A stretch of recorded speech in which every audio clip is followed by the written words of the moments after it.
تو دیکھتے ہیں کہ ان کا داہنا ہاتھ سیدھا ہاتھ سے معذور ہے، یعنی ان کا داہنا ہاتھ کام نہیں کرتا ہے۔ تو حضرت علی رضی اللہ تعالیٰ عنہ ان سے دریافت کرتے ہیں، ان سے پوچھتے ہیں کہ آخر تمہارے داہنے ہاتھ کو کام نہ کرنے کا ریزن کیا ہے، وجہ کیا ہے؟ تو وہ شخص جواب دیتا ہے کہ جوانی کے حالت میں جب میں پیسے کمایا کرتا تھا، جب میں میرے پاس مال و دولت تھی، جب میں پیسے کمایا کرتا تھا تو اس میں سے 3 حصے کا میں شراب پی جایا کرتا تھا۔ 3 حصے کا شراب پیتا تھا، 1 حصے کو لا کر کے اپنے گھر میں دیتا تھا، اسی سے میرے گھر وال، میری اولاد، میری بیوی یا میرے گھر والے جتنے بھی لوگ تھے اس سے پرورش ہو جاتے تھے۔ میں اپنے کمائی کا 3 حصہ شراب وغیرہ یا کسی اور نشے والی چیزیں خرچ کر دیا کرتا تھا، صرف کر دیا کرتا تھا۔ اسی دوران میں جب گھر پہنچا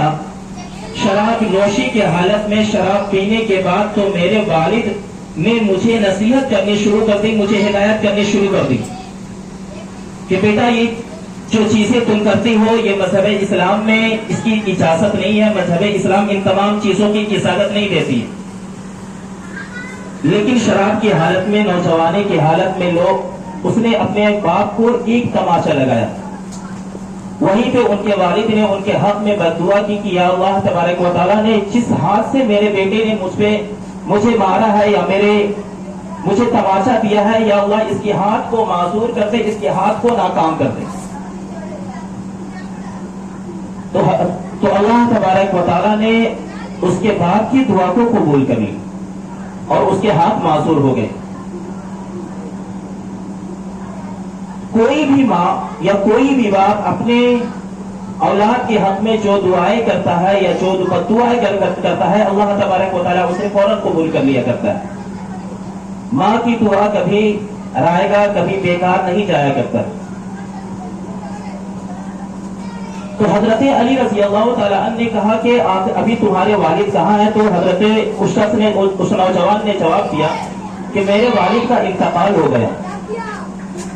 لیکن انہوں نے جب تک اپنی زندگی کو بسر کی تھی، اپنی زندگی کو خرچ کیا تھا، اپنی زندگی کو گزارا تھا، تو انہوں نے موت کے قریب آتے آتے انہوں نے اپنے دل میں یہ تمنا کی تھی، یہ ارادہ کیا تھا کہ کاش اگر میرے پاس تھوڑی اور مہلت ہوتی تو میں اپنے بیٹے کے حق میں دعا کرتا کہ اللہ تبارک و تعالیٰ اس کے ہاتھ کو ٹھیک کر دے۔ تو جو ہی حضرت علی رضی اللہ تعالیٰ عنہ اس بات کو سنتے ہیں تو حضرت علی رضی اللہ تعالیٰ عنہ اللہ تبارک و تعالیٰ کی بارگاہ میں اپنی دونوں ہاتھوں کو اٹھاتے ہیں اور دعا کرتے ہیں کہ یا اللہ اگر ان کے والد نے حقیقت میں، سچ میں اگر ان کے والد نے انہیں معاف کرنے کی ٹھان لی تھی، معاف کرنے کے دہلیز پہ تھے، تو یا اللہ تبارک و تعالیٰ میرے صدقے اس کے ہاتھ کو کامیاب بنا دے، اس کی جتنی بھی نیک مرادیں ہیں، جتنے بھی نیک ارادے ہیں اسے کامیاب کر دے۔ نعرہ تکبیر، نعرہ رسالت، مسلک اعلیٰ حضرت، یا حسین یا حسین یا حسین یا حسین یا حسین، نعرہ تکبیر، نعرہ رسالت، یا رسول اللہ۔ تو ہمیں اس واقعہ سے یہ سبق ملتا ہے کہ ہم لوگوں کو اپنی ماں باپ کی ہر ایک بات کو جس طریقے سے بھی، کسی بھی طریقے سے ہم لوگوں کو اگر نصیحت کرے، ہم لوگوں کو اگر ہدایت کرے کسی بھی بات کا، تو ہم لوگوں کی چاہیے کہ ان کی تمام باتوں کو فالو کرے، ان کی تمام باتوں کو مانے، تاکہ اللہ تبارک و تعالیٰ ہمارے اس ادا کے بدلے، ہمارے ماں باپ کی باتوں کو سننے کے بدلے، ان کی باتوں کو فالو کرنے کے بدلے ہماری بخشش فرما دے۔ اور بے شک ماں کے قدموں کے نیچے جنت ہے، تو اگر جس نے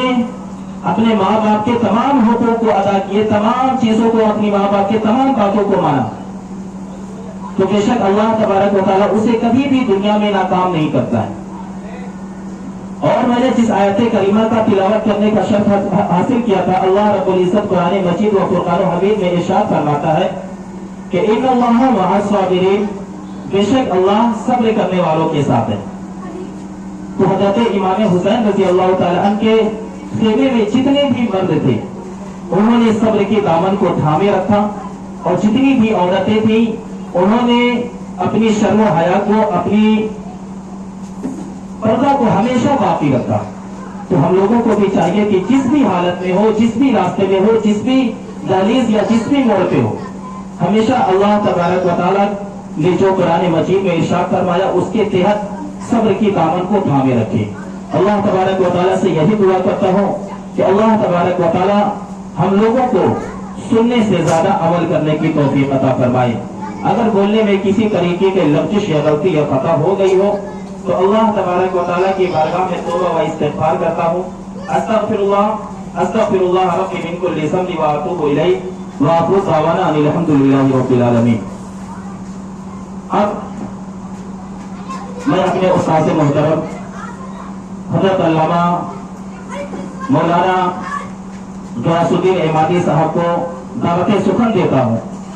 اور ان کے آنے سے قبل جو 3 اشعار کا دینا مناسب سمجھتا ہوں کہ ہمیں بربادیوں کی دھمکی ہر ایک دیتا ہے، ہمیں بربادیوں کی دھمکی ہر ایک دیتا ہے، کوئی بارود مسجد پر تو کبھی بم پھینک دیتا ہے، ہمیں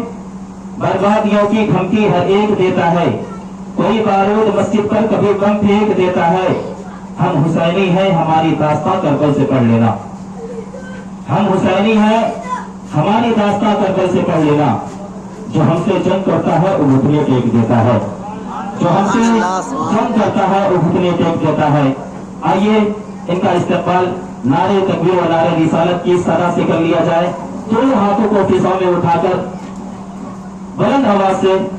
نعرے تکبیر کا اور نعرے رسالت کا بلند آواز کرے۔ نعرے تکبیر، نعرے تکبیر، نعرے رسالت، نعرے رسالت، مسلک اعلیٰ حضرت، مسلک اعلیٰ حضرت، یا حسین، یا حسین، یا حسین، یا